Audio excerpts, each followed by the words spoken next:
ताकि जो प्रत्याशी थे बीजेपी के, जब उपचुनाव होता है उसमें मोरपाल सुमन, वो ये कह रहे हैं कि भाई अगर मैं जीत जाता तो कम से कम इससे ये होता कि वसुंधरा राजे का कद और ज्यादा क्या भारतीय जनता पार्टी से वसुंधरा राजे को निकालने की बड़ी तैयारी चल रही है? क्या वसुंधरा राजे खुद ब खुद इस्तीफा दे देंगी? क्या विधायकों के साथ वो भारतीय जनता पार्टी को छोड़ देंगी? क्या वसुंधरा राजे पर बहुत बड़ा सियासी संकट इस वक्त खड़ा हो गया है, वो भी तब जब वो सीएम बनने की पूरी तैयारी करती नजर आ रही है। आखिरकार ऐसा क्या हुआ कि वसुंधरा राजे पर सियासी संकट खड़ा हो गया और मोरपाल सुमन जो भाजपा के उम्मीदवार थे, जो भाजपा के प्रत्याशी थे, जिन्होंने अंता सीट से चुनाव लड़ा था, जो इस चुनाव में हार गए थे, उन्होंने क्या ऐसा खुलासा किया है? उनका लेटर बम जिसने पूरी राजस्थान की सियासत को नहीं, दिल्ली तक की सियासत को हिलाकर रख दिया है। आज इस पर मैं बात करूंगा और इस मुद्दे पर हमारे साथ बातचीत करने के लिए जो हमारे खास सहयोगी वो अमन सर जो है वो हमारे साथ जुड़ेंगे। तो सर बहुत बहुत स्वागत है सबसे पहले तो इस प्रोग्राम में आपका। सर अंता में अभी हाल ही में उपचुनाव हुए हैं, उपचुनाव जो हुए थे उसमें भाजपा के प्रत्याशी थे मोरपाल सुमन, लेकिन वो चुनाव हार जाते हैं और चुनाव हारने के बाद में उन्होंने अभी हाल ही में एक लेटर लिखा जिसमें उनका यह कहना है कि उन्हें चुनाव हरवाया गया, वो हारते नहीं, और उन्हें हरवाने के लिए बाकायदा लोगों ने, उनके अपने लोगों ने, बीजेपी के लोगों ने पैसे दिए हैं और ये इसलिए कराया गया है ताकि वसुंधरा राजे सीएम ना बन पाए, क्योंकि वसुंधरा राजे ने ही मोरपाल सुमन को चुनावी मैदान में उतारा था। अगर मोरपाल जीत जाते तो वसुंधरा का सीएम बनने का रास्ता साफ हो जाता। देखिए राहुल जी, जाहिर बात है कि अगर हम राजस्थान की बात कर रहे हैं तो वसुंधरा राजे का वहाँ पे डंका बजता हुआ दिखाई पड़ता है, मजबूत छवि की नेता मानी जाती हैं और बीजेपी के लिए सबसे ताकतवर एक फेस के रूप में देखी जाती हैं, क्योंकि राजस्थान में राजे ने एक लंबे समय से राजनीति की है, लंबी उनकी राजनीतिक यात्रा है और हर इस पूरी यात्रा को देखें तो हर मोड़ पर कहीं ना कहीं खुद को उन्होंने साबित भी किया है। लेकिन जिस तरीके से पूरा मामला निकल कर सामने आता है, अंता के जो प्रत्याशी थे बीजेपी के, जब उपचुनाव होता है उसमें मोरपाल सुमन, वो ये कह रहे हैं कि भाई अगर मैं जीत जाता तो कम से कम इससे ये होता कि वसुंधरा राजे का कद और ज्यादा मजबूत हो जाता और हो सकता है कि वो मुख्यमंत्री एक बार फिर बनती हुई दिखाई पड़ती। लेकिन यहां जिस तरह देखा गया कि वसुंधरा राजे तो का कद कम करने के लिए या उनकी जो राजनीतिक पकड़ है उसको कमजोर करने के लिए मेरे खिलाफ माहौल बनाया गया, और ये माहौल कांग्रेस पार्टी ने नहीं बनाया या किसी दूसरी पार्टी ने नहीं बनाया, बल्कि ये माहौल खुद मेरी पार्टी के लोगों ने बनाया। इस बात को मोरपाल ने कहा। इसी तरह से अगर हरियाणा को भी देखा जाए तो अनिल विज ने भी ये बात कही थी, जो मजबूत नेता है बीजेपी के, उनके लिए भी कहा गया, तो उन्होंने भी कहा था कि उनको भी हरवाने के लिए बीजेपी के नेताओं ने ही जाल बिछाया। तो गुटबाजी का जो स्तर है वो लगातार देखने को मिलता है। राजस्थान में भी अगर हम देखें तो क्या राजे गुट को अब बीजेपी में वो तवज्जो नहीं मिल रही, क्या वो स्थान नहीं मिल रहा, क्या वो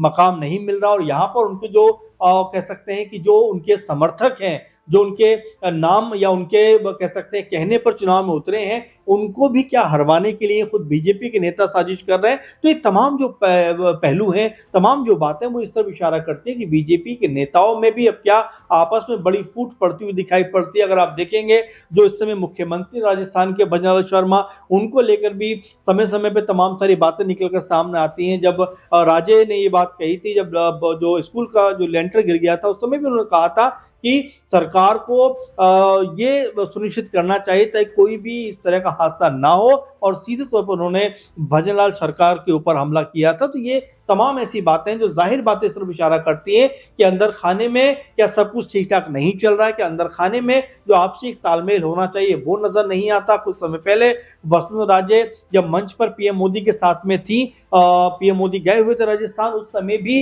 वो कुछ कहती हुई दिखाई पड़ रही थी। ऐसा लगता है कि गुस्से में कोई शिकायत करती चलती हुई नजर आती है। तो बिल्कुल इसमें कोई दोहराई की बात भी नहीं है कि राजे को जिस तरह से अलग राह पर धकेला गया है या उनको सीएम पद से दूर किया गया है, तो उसको लेकर ही समझ में आता है। क्योंकि भजनलाल शर्मा की पर्ची जो खुद राजे ने खोली थी, आपको अगर याद हो राहुल जी, और उस पर्ची को खोलने के बाद उनके जो रिएक्शन थे वो आज भी कह सकते हैं हम मीडिया के जरिए देख पाते हैं, तमाम जगह पे उनका वो रिएक्शन नजर आता रहता है। क्योंकि वो बड़ा शॉकिंग रिएक्शन था कि भाई अगर मैं मुख्यमंत्री नहीं बनी चलो कोई बात नहीं, लेकिन मुख्यमंत्री किसी ऐसे व्यक्ति को बनना चाहिए था जो अनुभव रखता हो। तो उस बात को लेकर भी खूब बातें होती हुई नजर आई थी कि राजे मुख्यमंत्री जो बने हैं उनसे बहुत ज्यादा खुश नहीं है। जी सर, एक छोटा सा सवाल मेरा ये भी रहेगा कि अभी अगर अध्यक्ष पद की मैं बात करता हूं, जो भारतीय जनता पार्टी के नए राष्ट्रीय अध्यक्ष बने हैं नितिन नवीन जी, और अध्यक्ष पद को लेकर अभी कुछ समय पहले बहुत सारे ऐसे नाम थे जो सामने आए थे, उसमें एक नाम वसुंधरा राजे का भी था, और वसुंधरा राजे के नाम का उस समय भी साइडलाइन कर दिया गया। यानी कि उस समय भी उनके नाम की चर्चा हो रही थी, लेकिन कहीं ना कहीं नितिन नवीन को बना के वसुंधरा को झटका दिया गया। अब यहाँ पर मोरपाल सुमन ने जो बड़ा खुलासा किया है अपनी चिट्ठी के जरिए, जो लेटर बम उन्होंने फोड़ा है, इसमें उन्होंने स्पीकर ओम बिरला तक को घेरा है। उन्होंने कहा कि स्पीकर ओम बिरला तक जो है वो शामिल थे, उन्हें हराने के लिए उनका साठगांठ इसमें बताया जा रहा। बीजेपी के कई बड़े चेहरे जो हैं उनकी जो है मिली भगत बताई जा रही है। तो क्या वाकई वसुंधरा राजे का वहां से पत्ता कटना और यहां पर भी सीएम कुर्सी के लिए देखा जा रहा है, बहुत हद तक नहीं लग रही है कि मिल पाएगी उन्हें। तो अब सर क्या बड़ा एक्शन अब वसुंधरा लेंगी, क्या बगावत वो करती नजर आएंगी? क्योंकि बहुत पहले से चर्चा ये भी चल रही थी, नाराज है, बगावत कर सकती है, क्योंकि अंता चुनाव से पहले उन्होंने अपने समर्थकों से नारे लगवाए थे कि उनकी सीएम कैसी हो। देखिए राहुल जी, बिल्कुल, और इसमें कोई मैं कहता हूँ हैरानी की बात भी नहीं, क्योंकि राजे इतना अनुभव रखती हैं, इतना काम उन्होंने राजस्थान में किया है। 2 से 3 बार की मुख्यमंत्री भी वो रही हैं, सांसद वो रही हैं, केंद्रीय स्तर पर वो मंत्री रही हैं। तो जाहिर बात है कि उनका जो रुतबा है, कद है, बहुत मजबूत, बहुत बुलंद दिखाई पड़ता है। लेकिन जिस तरीके से उनको साइडलाइन किया गया, क्योंकि आपने 2 बातें कही कि एक तो ये कि ऐसा लग रहा था कि मुख्यमंत्री उनको नहीं बनाया गया, तो हो सकता है कि बीजेपी का अध्यक्ष उनको बनाया जाए। क्योंकि आपको याद होगा कि उस समय कई नाम ऐसे थे जो चर्चाओं में चल रहे थे। मनोहर लाल खट्टर की बात कर सकते हैं, शिवराज सिंह चौहान की बात कर सकते हैं, और वसुंधरा राजे की बात कर सकते हैं। राजे का प्रभाव इसलिए भी अधिक दिखाई पड़ रहा था कि महिला होने के नाते हो सकता है बीजेपी की तरफ से ऐसा पहली बार हो कि कोई महिला बीजेपी के अध्यक्ष बनती हुई नजर आए। लेकिन 2-3 बार ऐसा हुआ कि उनका नाम निकलकर सामने आया, लेकिन जब नाम फाइनल होता है तो नाम आता है नितिन नवीन का। तो जाहिर बात है कि क्या राजे का प्रभाव कम करने के लिए या राजे को एक तरीके से अध्यक्ष ना बनाए जाने को लेकर ही बीजेपी ने नितिन नवीन को लेकर आने का फैसला किया। क्योंकि नितिन नवीन का नाम कहीं भी नहीं था, कहीं भी दिखाई नहीं पड़ रहा था, और 4 से 5 बार के वो विधायक है, सांसद भी नहीं बने अभी। तो जाहिर बात है कि जो केंद्र की पॉलिटिक्स होती है, केंद्र की जो राजनीति होती है, उससे बहुत अच्छे से वाबस्ता नहीं थे। तो ये तमाम ऐसे पहलू थे जो निकल के सामने आए कि राजे को क्या नहीं बनाने के लिए ही और नितिन नवीन को बीजेपी सामने लेकर आए। एक बात, दूसरी बात की जो सीएम की बात आप कर रहे हैं, देखिए जाहिर बात है कि मुख्यमंत्री लगभग ऐसा मान के चला जा रहा था कि जब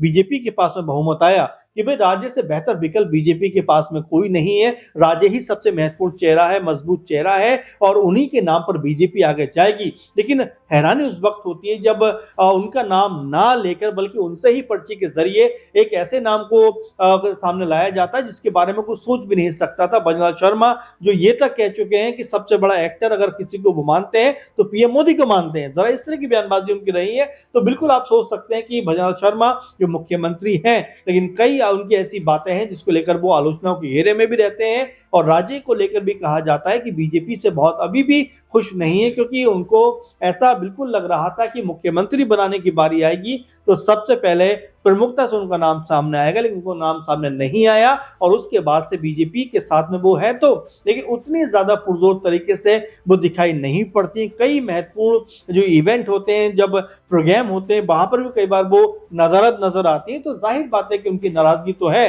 अब क्या वो बगावत करने के मूड में निकल आएंगे, क्या आने वाले दिनों में कोई बड़ा कदम उठाती हुई दिखाई पड़ेंगी? ये हो सकता है कि वो कुछ समय के बाद जरूर इस पे कोई बड़ी प्रतिक्रिया देती हुई दिखाई पड़ेगी। फिलहाल तो बीजेपी के साथ साथ है, मजबूती के साथ है, लेकिन वो मजबूती कितने दिनों तक रहती है, कितनी मजबूती रहती है, देखने वाली बात होगी। लेकिन फिलहाल ये कहा जा सकता है कि राजस्थान में बीजेपी के अंदर जो गुटबाजी है वो चरम सीमा पर दिखाई पड़ती है। जी, बहुत बहुत शुक्रिया सर आपका। और देखिए, वाकई राजस्थान में अगर हम बात करें तो चुनाव होने वाले हैं, और चुनाव से पहले भारतीय जनता पार्टी के अंदर जिस गुटबाजी की चर्चा हो रही है, उस गुटबाजी को खुलकर जो है एक्सपोज कर दिया है भाजपा के प्रत्याशी मोरपाल सुमन ने, क्योंकि उन्होंने साफ कर दिया है कि उन्हें हराने के लिए बीजेपी ने साजिश रची और मोरपाल सुमन के जरिए यहां वसुंधरा को हराया। भले ही राजस्थान में चुनाव जो है अभी कुछ समय बाद होने हैं, उसमें वक्त है, लेकिन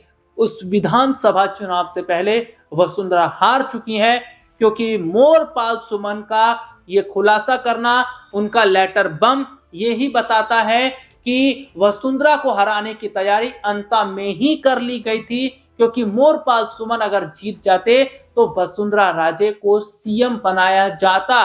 और यही बात कही जा रही थी कि अगर मोरपाल सुमन जीते तो वसुंधरा राजे का सीएम बनना तय है। मोरपाल सुमन हारे तो क्या अब वसुंधरा राजे का भी यहाँ पर पत्ता कटता नजर आ रहा है, और क्या अब वो वक्त आ गया है जिसका काफी समय से जो है इंतजार किया जा रहा था, या चर्चा भी हो रही थी, क्योंकि सीएम बनना चाहती हैं वसुंधरा राजे, लेकिन अब वो सीएम सपना उनका टूटता बहुत हद तक नजर आ रहा है। अब क्या वो बीजेपी के खिलाफ बगावत करेंगी, क्या विधायकों के संग पार्टी का साथ छोड़ देंगी, और अगर वो विधायकों के साथ चाहती हैं तो क्या नरेश मीना से हाथ मिलाएंगी। मैं नरेश मीना का जिक्र इसलिए कर रहा हूं क्योंकि नरेश मीना ने साफ तौर पर कहा कि मोरपाल सुमन ने जो कहा वो गलत नहीं था, और उन्हें सच बोलने की सजा कारण बताओ नोटिस जारी किया गया। अब देखना होगा क्या कदम वसुंधरा उठाती हैं। फिलहाल इस प्रोग्राम में इतना ही, मुझे इजाजत दीजिए, सर को भी नमस्कार।